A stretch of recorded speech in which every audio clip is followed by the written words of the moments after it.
Tuh kagum banget ya sama kamu, Nak. Kok bisa ya? Kamu mikirin orang lain tuh sampai lupa sama diri kamu sendiri. Dari dulu tuh kamu selalu membedakan anak kandung kita dengan Ariana. Dia tuh kan cuma anak puput, Mas. Ngapain milih yang suka kabur-kaburan kayak gini? Cewek yang susah ditebak tuh justru lebih menantang. Sayang, bukain sayang. Ini Mama. Lah dia. Ini siapa ya hamil? Aku tuh benci banget, Kak. Kenapa aku harus hamil? Dia pasti mau mengakui kalau anaklah dia itu anak kamu. Kasih Ariana waktu. Waktunya kamu nunjukin kalau kamu bisa membalas semua yang mama papa lakuin buat kamu. Nomor yang Anda tuju. Please, Kay.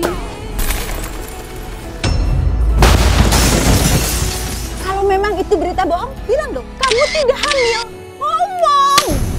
Nama baik keluarga Prawira ada di tangan kamu, Nah. Kalau kamu nggak sanggup untuk ngomongin ini ke Kay, Mama udah siapin calon lain untuk jadi suami kamu.